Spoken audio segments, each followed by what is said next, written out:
LLB ಇಲ್ಲಿ ಮೈಸೂರಲ್ಲಿ ಒಳ್ಳೆ ನರಸೀಪುರ. ರಾಜಯೋಗ ಕಲಿಬೇಕು ಅಂತ ಹೇಳ್ತೀರಲ್ಲ, ಏನಕ್ಕೆ ರಾಜಯೋಗ ಕಲಿಬೇಕು?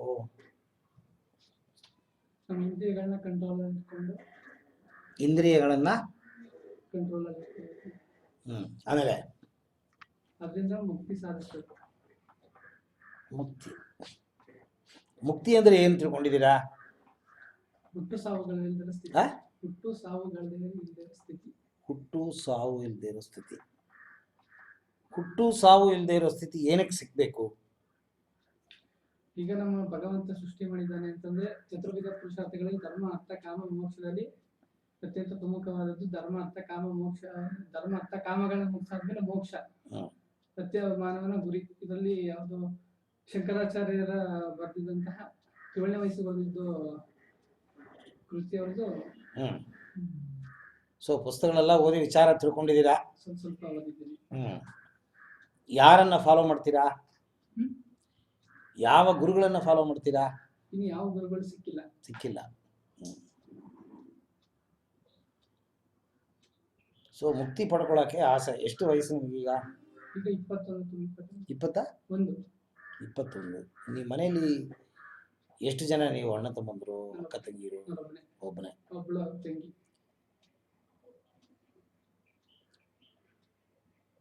ಈ ರಾಜಯೋಗ ಅಭ್ಯಾಸವನ್ನ ಕಲ್ತ್ರೆ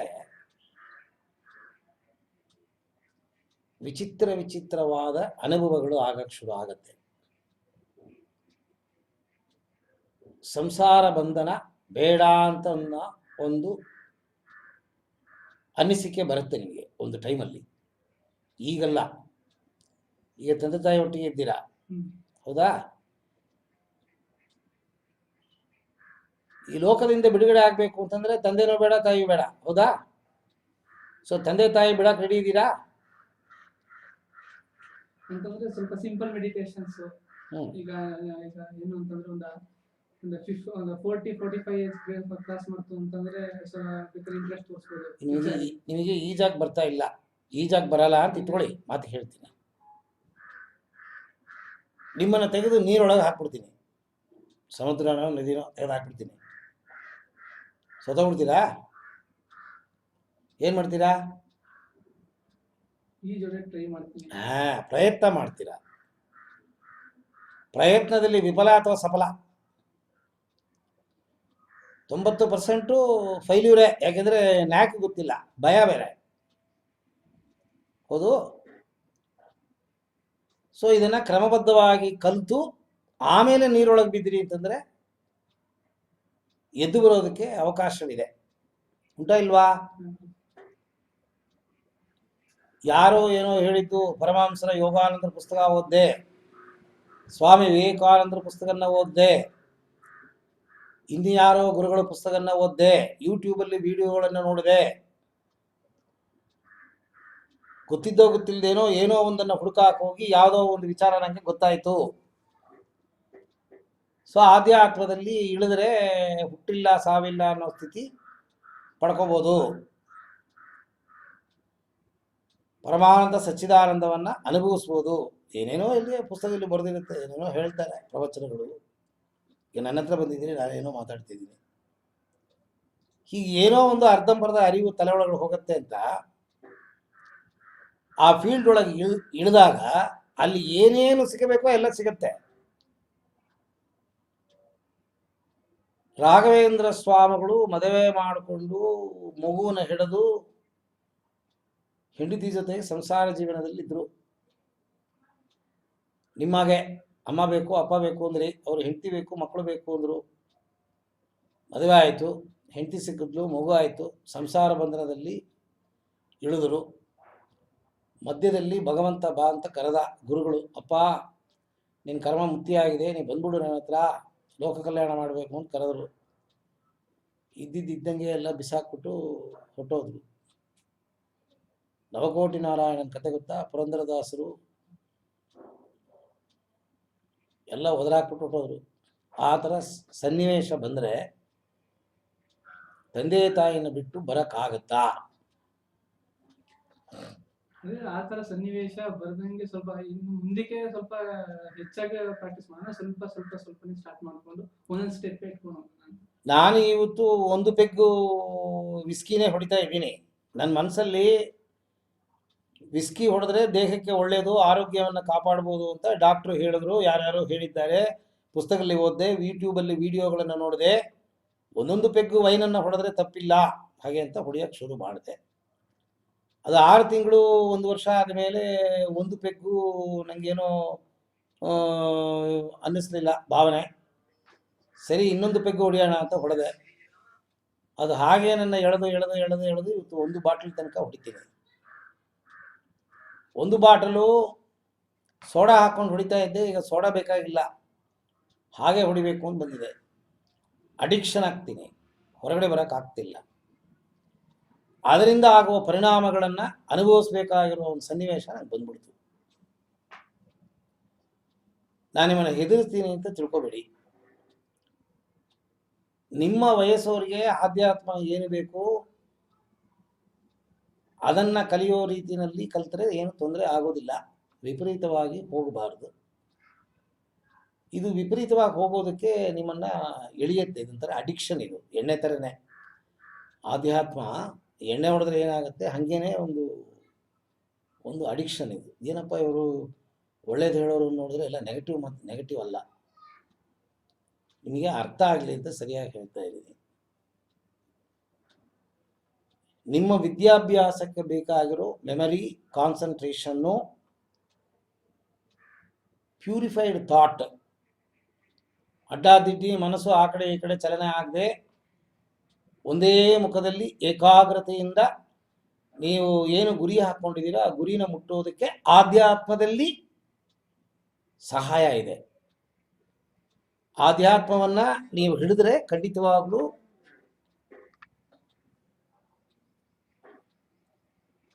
ಒಂದು ಉದ್ದಿಮೆಯಲ್ಲಿ ಉನ್ನತ ಮಟ್ಟಕ್ಕೆ ಬರೋದಕ್ಕೂ, ವಿದ್ಯಾಭ್ಯಾಸಗಳಲ್ಲಿ ಉನ್ನತ ಮಟ್ಟಕ್ಕೆ ಹೋಗೋಕ್ಕೂ, ಒಳ್ಳೆ ಸಿಟಿಸನ್ ಆಗಿ ಬಾಳೋದಕ್ಕೂ, ಒಳ್ಳೆ ಮಗನಾಗಿ ತಾಯಿ ತಂದೆಗೆ ಒಳ್ಳೆ ಮಗನಾಗಿ, ಅಣ್ಣನಾಗಿ, ತಮ್ಮನಾಗಿ ಬಾಳೋದಕ್ಕೂ ತುಂಬ ಅವಕಾಶಗಳು ರಾಜಯೋಗ ಅಭ್ಯಾಸಗಳಲ್ಲಿ ಇದೆ. ಎಷ್ಟು ಬೇಕು ಅಷ್ಟು ಮಾತ್ರ ಕಲಿಬೇಕು. ಸೊ ಒಬ್ಬ ಸಾಧನೆ ಮಾಡಿದ ಗುರು ಒಬ್ಬರನ್ನು ಹಿಡ್ಕೊಂಡು ಎಷ್ಟು ಸ್ಪೀಡಲ್ಲಿ ಹೋಗಬೇಕು, ಎಲ್ಲಿ ಬ್ರೇಕ್ ಹಾಕಬೇಕು, ಎಲ್ಲಿ ಕ್ಲಚ್ ಹಿಡಿಬೇಕು ಅಂತ ಅವ್ರ ಮೂಲಕವಾಗಿ ತಿಳ್ಕೊಂಡು ಹೋದರೆ ಬ್ರೇಕ್ ಹಿಡಿದು ಡೆಸ್ಟಿನೇಷನ್ ತಲುಪ್ಬೋದು. ಇಲ್ವಾ ಮಧ್ಯದಲ್ಲಿ ಎಲ್ಲರೂ ಪಲ್ಟಿ ಹೊಡ್ಕೊಂಡು ಬಿಡ್ತೀವಿ.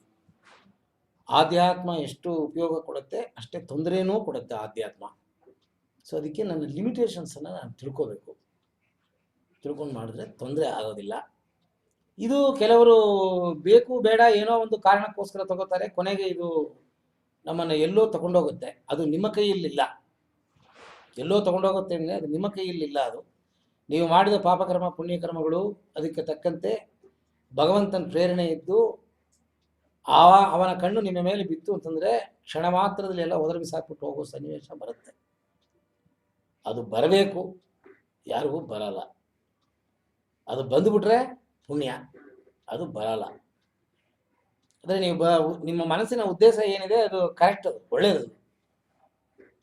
ಏನಕ್ಕೋಸ್ಕರ ಮಾಡ್ತೀನಿ ನಂಗೆ ಗೊತ್ತಿಲ್ಲ.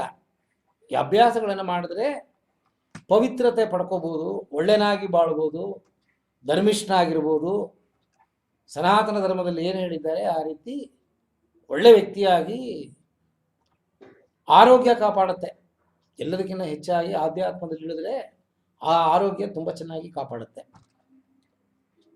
ಸೊ ರಾಜಯೋಗ ಪರಿಪೂರ್ಣವಾಗಿ ಕಲಿಬೇಕು ಅಂತಂದರೆ 8 ಮೆಟ್ಲುಗಳು. 8 ಮೆಟ್ಟಿಲನ್ನು ಪರ್ಫೆಕ್ಟಾಗಿ ನೀವು ಕಲ್ತೀನಿ ಅಂತಂದರೆ ಬ್ರಹ್ಮಚರ್ಯನ್ನು ಪಾಲನೆ ಮಾಡಿ ಸಿದ್ಧರಾಗಿ ಸನ್ಯಾಸಿಯಾಗಿ ಬಾಳ್ಬೋದು. ಇಲ್ಲ ನಂಗೆ ಅದೆಲ್ಲ 8 ಮೆಟ್ಲೆಲ್ಲ ಬೇಕಾಗಿಲ್ಲ, ನಂಗೆ ಬೇಕಾಗಿರೋದು ಬೇಸಿಕ್ಸು.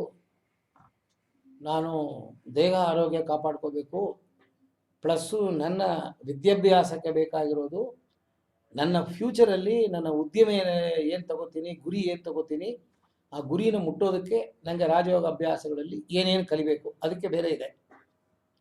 ಸೊ ನಿಮ್ಮ ಪರ್ಪಸ್ ಏನು ಅಂತ ಹೇಳಿದ್ರೆ ಅದಕ್ಕೆ ತಕ್ಕಂತೆ ನಾನು ಹೇಳ್ಕೊಡಬಲ್ಲೆ.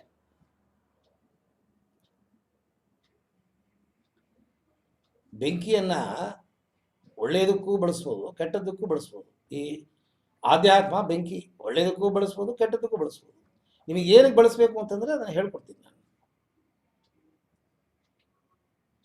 ತುಂಬ ಡೀಪಾಗಿ ಹೋಗಬೇಕು ಅಂತಂದರೆ ಹೀಗೆ ಹೋಗಬೇಕು ಅಂತಿದೆ ನಿಯಮ. ಇಲ್ಲ ನಾನು ಸಂಸಾರ ಜೀವನದಲ್ಲೇ ಇರ್ತೀನಿ, ಎಲ್ಲೂ ಯಾವ ಭಗವದ್ಗೀತೆಯಲ್ಲೋ ವೇದ ಪಾಠಗಳಲ್ಲೋ ಉಪನಿಷತ್ತಲ್ಲೋ ಎಲ್ಲೂ ಸನ್ಯಾಸಿ ಆಗಬೇಕು ಅಂತ ಎಲ್ಲೂ ಹೇಳಿಲ್ಲ, ಮದುವೆ ಮಾಡ್ಕೋಬಾರ್ದು ಅಂತ ಎಲ್ಲೂ ಹೇಳಿಲ್ಲ, ಅಮ್ಮ ಅಪ್ಪನ ಬಿಟ್ಬಿಟ್ಟು ಓಡಿ ಬರಬೇಕು ಅಂತ ಎಲ್ಲೂ ಹೇಳಿಲ್ಲ. ಇಲ್ಲಿ ಇದ್ಕೊಂಡೇ ಆ ಮುಕ್ತಿ ಅನ್ನೋದನ್ನು ಪಡೆಯೋದಕ್ಕೆ ಬೇಕಾಗಿರೋ ವಿಚಾರಗಳನ್ನು ತಿಳ್ಕೊಂಡು ಮುಂದೆ ಹೋಗ್ಬೋದು. ನಾವು ತೊಂದರೆ ಇಲ್ಲ, ಮಾಡ್ಬೋದು. ಆದರೆ ನಿಮ್ಮ ಗುರಿ ಏನು, ಏನಕ್ಕೋಸ್ಕರ ಇದನ್ನು ಕಲಿಬೇಕು ಅಂತ ಬಂದಿದ್ದೀರಾ? ಅಂದ್ರೆ ಮುಕ್ತಿಗೋಸ್ಕರನೇ ಮುಕ್ತಿ ಪಡ್ಕೋಬೇಕು ಅನ್ನೋದಕ್ಕೋಸ್ಕರನೇ ಬಂದಿದ್ದೀರಾ? ಮುಕ್ತಿ ಪಡ್ಕೊಳಕ್ಕೆ. ಯಾಕಂತಂದ್ರೆ ಈಗ ಮಂಕುತಿಮ್ಮನ ಕಗ್ಗದಲ್ಲಿ ಹೇಳ್ದಂಗೆ ಕಗ್ಗದಲ್ಲಿ ಮೋಕ್ಷದಳು ಅತಿ ಆಸೆ ಒಳಿತಲ್ಲ, ಬಹುಕಾಲ ಶಿಕ್ಷೆ ವಿಧಿಸದೆ ಮೋಕ್ಷವಿಲ್ಲ, ಲಕ್ಷ ತಪ್ಪದೆ ಎಚ್ಚರಿಸಿ ಸಾಮಾನ್ಯ ಕರ್ಮಗಳ ಮೋಕ್ಷ ಸ್ವತಃ ಸಿದ್ಧ ಮಂಕುತಿಮ್ಮ ಅಂತ ಡಿ ವಿ ಜಿ ಅವರು ಹೇಳಿದ್ದಾರೆ. ಅದೇ ರೀತಿ ನನಗೆ ಈ ಜನ್ಮದಲ್ಲಿ ಮೋಕ್ಷ ಸಿಗ್ತದೆ, ಮುಕ್ತಿ ಸಿಗ್ತದೆ ಅನ್ನೋ ನಂಬಿಕೆ ಇಲ್ಲ. ಅದ್ರೂ ಸತಿ ಯಾಕೆ ನಂಬಿಕೆ ಇಲ್ಲ ಅಂತ ಹೇಳ್ತೀರಾ? ಹೇಗೆ ನಂಬಿಕೆ ಇಲ್ಲ ಅಂತ ಹೇಳ್ತೀರಾ ಅಂತಂದ್ರೆ ನಮ್ಮ ಈಗ ಆದ್ಯ ಶ್ರೀಕೃಷ್ಣ ಭಗವದ್ಗೀತೆ ಹೇಳ್ದಂಗೆ ನಾವು ಹುಟ್ಟಿದೀವಿ ಅಂತಂದ್ರೆ ನಾವು ಎಷ್ಟು ಆಧ್ಯಾತ್ಮದಲ್ಲಿ ಸಾಧನೆ ಮಾಡಿರ್ತೀವಿ ಅದಕ್ಕಿಂತ ಮುಂದೆ ಸ್ಟೆಪ್ ಅಲ್ಲಿ ಯಾವ ತರ ಹುಟ್ಟಬೇಕು ಆ ತರ ವ್ಯವಸ್ಥೆ ಇರ್ತದೆ ಅಂತ ಹೇಳಿದಾನೆ ಭಗವದ್ಗೀತೆ ಶ್ರೀಕೃಷ್ಣ. ಈಗ ನಾನು ಈಗ ಹುಟ್ಟಿರೋ ಸ್ಥಿತಿ ನೋಡಿದ್ರೆ ಅಪ್ಪ ಅಮ್ಮ ಮದುವೆ ಎಲ್ಲ ಆಗ್ಲೇಬೇಕು. ನನಗೆ ಇನ್ನೂ ಅತ್ಯಂತ ಉನ್ನತ ಹೋಗ್ಬೇಕು ಅಂತಂದ್ರೆ ನನ್ನ ಅತ್ಯಂತ ಇದ್ರಲ್ಲಿ ಆಧ್ಯಾತ್ಮ ಇದರಲ್ಲಿ ಕುಟುಂಬದಲ್ಲಿ ಹುಟ್ಟಿಸ್ತಿಲ್ಲ. ಆದ್ರೆ ಅದೊಂದು ಇದು ಆಧ್ಯಾತ್ಮದ ಕುಟುಂಬದಲ್ಲಿ ಹುಟ್ಟಿ ಆಧ್ಯಾತ್ಮ ಪಡ್ಕೋಬೇಕು ಅಂತ ಎಲ್ಲೂ ಇಲ್ಲ, ಎಲ್ಲೂ ಇಲ್ಲ. ಬೇಡರ ಕಣ್ಣಪ್ಪ ಏನು ಅಮ್ಮ ಅಪ್ಪ ಆಧ್ಯಾತ್ಮ ಇದ್ರ, ಭಕ್ತ ತುಕಾರಾಮ್, ನವಕೋಟಿ ನಾರಾಯಣ, ಪುರಂದರದಾಸ, ಯಾರನ್ನೇ ಬೇಕಾದ್ರೂ ತಗೊಳ್ಳಿ, ಅವರಿಗೆ ಬ್ಯಾಕ್ಗ್ರೌಂಡ್ ಯಾವುದೂ ಇಲ್ಲ. ಪ್ರಹ್ಲಾದ ಯಾವ ಬ್ಯಾಕ್ಗ್ರೌಂಡು? ಪ್ರಹ್ಲಾದನಿಗೆ ಏನು ಬ್ಯಾಕ್ಗ್ರೌಂಡ್ ಇತ್ತು? ಹೇಗೆ ನಾರಾಯಣನ ಮೇಲೆ ಭಕ್ತಿ ಬಂತು? ಸೊ ಇದಕ್ಕೆ ಬ್ಯಾಕ್ಗ್ರೌಂಡ್ ಬೇಕಾಗಿಲ್ಲ. ಭಗವಂತನ ಮೇಲೆ ಭಕ್ತಿ, ಪರಿಪೂರ್ಣ ಭಗವಂತನ ನಂಬಿಕೆ ಇದೆಲ್ಲ ಇತ್ತು ಅಂತಂದ್ರೆ ತಾನಾಗೆ ಎಲ್ಲ ಬಂದು ನಿಮ್ಮನ್ನ ಸೇರುತ್ತೆ. ಈಗ ನೀವು ಮುಕ್ತಿ ಬೇಕು ಅನ್ನೋದಕ್ಕಿಂತ ಹೆಚ್ಚಾಗಿ ಮುಕ್ತಿ ದಾರಿಯಲ್ಲಿ ಹೋಗೋದಕ್ಕೆ ಒಂದು ಅವಕಾಶ ಬೇಕು ನಿಮಗೆ. 1ನೇ ಕ್ಲಾಸಿಂದ 10ನೇ ಕ್ಲಾಸ್ ಪಾಸ್ ಮಾಡಿದ್ರೆ ಮುಂದಿನ ಜನ್ಮದಲ್ಲಿ ನೀವು 1ನೇ ಕ್ಲಾಸಿಂದ 10ನೇ ಕ್ಲಾಸ್ ಓದೋದು ಬೇಕಾಗಿಲ್ಲ, 11ನೇ ಕ್ಲಾಸಿಂದ ಓದ್ಬೋದು ನೆಕ್ಸ್ಟ್ ಜನ್ಮ. ಸೊ ಅದಕ್ಕೆ ಇದೊಂದು ದಾರಿ. ಈ ಜನ್ಮದಲ್ಲಿ ನಮ್ಮನ್ನು ನಾವು ಪವಿತ್ರ ಮಾಡಿಕೊಂಡು ಭಗವಂತನ ಹತ್ತಿರ ಹೋಗೋದಕ್ಕೆ ಬೇಕಾಗಿರೋ ಒಂದು ಪ್ರಯತ್ನ, ಅದು ಖಂಡಿತವಾಗ್ಲೂ ಮಾಡ್ಬೋದು. ಅದು ತುಂಬ ಸ್ಪೀಡಾಗಿ ಹೋಗಬಾರ್ದು. ಯಾಕೆಂದರೆ ನಿಮ್ಮ ಮನಸ್ಸಲ್ಲಿ ಕರ್ಮ ಮಾಡಬೇಕು ಅನ್ನೋದು ನಿಮ್ಮ ಮನಸ್ಸಲ್ಲಿದೆ. 21, ನನ್ನ ಮಗನಿಗೆ 26, 25 ತನಕ ನನ್ನ ಮಗ ದೇವರಿಲ್ಲ ಅಂತ ಹೇಳ್ತಿದ್ದ. 26ರಲ್ಲಿ ಅವನ ಸಂಸಾರದಲ್ಲಿ ಇಲ್ಲ, ಹೊಟ್ಟೋದ. ಬಿಡುಗಡೆ ಮಾಡಿಕೊಂಡು ರಾಮಕೃಷ್ಣ ಮಠಕ್ಕೆ ವಯಸ್ಸು ಸೇರ್ಕೊಂಡ್ಬಿಟ್ಟ, ಸನ್ಯಾಸಿ ಆಗಬೇಕು ಅಂತ. ಒಂದೇ 1 ವರ್ಷ ಪರಿಪೂರ್ಣ ಪರಿವರ್ತನೆ, ವೈರಾಗ್ಯ ಬಿಟ್ಬಿಟ್ಟದ. ಸೊ ಹಾಗೆ ನೀವು ಪ್ರಯತ್ನ ಮಾಡ್ತಿದ್ರಿ, ಮಾಡಿ ಬಿಟ್ಟು ಹೋಗ್ಬೇಕು ಅಂತನೋ ಆಲೋಚನೆ ಈಗ ನಿಮ್ಮಲ್ಲಿ ಇಲ್ಲ. ಆದರೆ ವೈರಾಗ್ಯ ಅಂತ ಅನ್ನೋದು ಯಾವಾಗ ಬೇಕಾದ್ರೂ ಬರ್ಬೋದು. ನಾನು ಹೋಗೋದಿಲ್ಲ ಅಂತ ಹೇಳೋಕ್ಕೆ ನೀವು ಯಾರೂ ಇಲ್ಲ, ನಾನು ಯಾರೂ ಇಲ್ಲ. ಆ ಭಗವಂತನ ಕಣ್ಣು ನಿಮ್ಮ ಮೇಲೆ ಬಿತ್ತು ಅಂತಂದರೆ ಬಲೆ ಹಾಕಿ ನಿಮ್ಮನ್ನು ಎಳೆದು ತನ್ನ ಹತ್ರ ಇಟ್ಕೊತಾನ. ಇದು ಪ್ರತಿಯೊಬ್ಬರ ಜೀವನದಲ್ಲೂ ನಡೆಯುತ್ತೆ. ಸೊ ಈ ವಯಸ್ಸಲ್ಲಿ ಈ ಆಸೆ ಯಾರಿಗೂ ಬರಲ್ಲ. ಈ ವಯಸ್ಸಲ್ಲಿ ಏನು ಆಸೆ ಇರುತ್ತೆ? ಭಗವಂತ ಸೃಷ್ಟಿ ಮಾಡಿರುವ ಪ್ರತಿಯೊಂದು ವಸ್ತುಗಳ ಮೇಲೆ ಆಸೆ ಇರುತ್ತೆ. ಹೆಣ್ಣಾಸೆ, ಹೊನ್ನಾಸೆ, ಮಣ್ಣಾಸೆ ಇರುತ್ತೆ ಮನುಷ್ಯನಿಗೆ. ಅದು ಬಿಟ್ಟು ನೀವು ಒಂದು ಸ್ಟೆಪ್ ಮುಂದೆ ಬಂದಿದ್ದೀರಿ ಅಂದರೆ ಯಾವ ಜನ್ಮದಲ್ಲಿ ಏನು ಪುಣ್ಯ ಮಾಡಿದಿರೋ ಈ ಜ್ಞಾನ ಯಾರಿಗೂ ಬರಲ್ಲ. ನೀವು ಓದೋ ಪುಸ್ತಕಗಳು ಅಥವಾ ನೀವು ತಿಳ್ಕೊಂಡಿರೋ ವಿಚಾರಗಳು ಅಥವಾ ವಿಚಾರಗಳು ತಿಳ್ಕೋಬೇಕು ಅಂತನ್ನೋ ಆಸಕ್ತಿ ಸಾಧಾರಣ ವ್ಯಕ್ತಿಗಳಿಗೆ ಬರಲ್ಲ. ನಿಮಗೆ ಬಂದಿದೆ ಅಂದರೆ ಇದು ಪೂರ್ವ ಜನ್ಮದ ಪ್ರತಿಫಲ. ಅಲ್ಲಿ ಏನು ಮಾಡಿದ್ದೀರಿ ಅದು ಈಗ ಕಂಟಿನ್ಯೂ ಆಗಿದೆ. 21 ವಯಸ್ಸಿಗೆ ಬರಲ್ಲ ಯಾರಿಗೂ. ಕರ್ಮ ಇದೆ ಅಂತ ನಿಮ್ಮ ಮನಸ್ಸಲ್ಲಿದೆ, ತಾಯಿ ತಂದೆಯನ್ನು ಬಿಡಬಾರ್ದು, ನನ್ನ ಕರ್ತವ್ಯವನ್ನು ಮಾಡಬೇಕು ಅಂತ ಅನ್ನೋದೆಲ್ಲ ನಿಮ್ಮಲ್ಲಿದೆ. ಆದರೂ ಈ ಆಧ್ಯಾತ್ಮದ ಒಲವು ನಿಮಗೆ ಬಂದಿದೆ ಅಂತಂದರೆ ಇದು ಪೂರ್ವಜನ್ಮದ ಸುಕೃತ, ಇಲ್ಲದ್ರೆ ಬರಲ್ಲ ಇದು. ಸೊ ಏನೋ ದೇವರು ಒಳ್ಳೇದು ಮಾಡಬೇಕು ಅಂತ ನಿಮ್ಮನ್ನು ಪ್ರೇರಣೆ ಮಾಡಿರ್ಬೋದೆ, ಹೇಳೋಕ್ಕಾಗಲ್ಲ. ಕಲೀರಿ, ಏನು ಕಲಿಬೇಕೋ ಅದನ್ನು ಲಿಮಿಟಾಗಿ ಹೇಳ್ಕೊಡ್ತೀನಿ, ಕಲೀರಿ. ತುಂಬ ಅತಿ ಉದ್ವೇಗ ಬೇಡ, ಯಾಕೆಂದರೆ ಕರ್ಮ ಮಾಡೋ ಆಸೆ ಇದೆ. ಕರ್ಮ ಮಾಡಿಕೊಂಡೇ ಮುಕ್ತಿ ಪಡಿಬೋದು.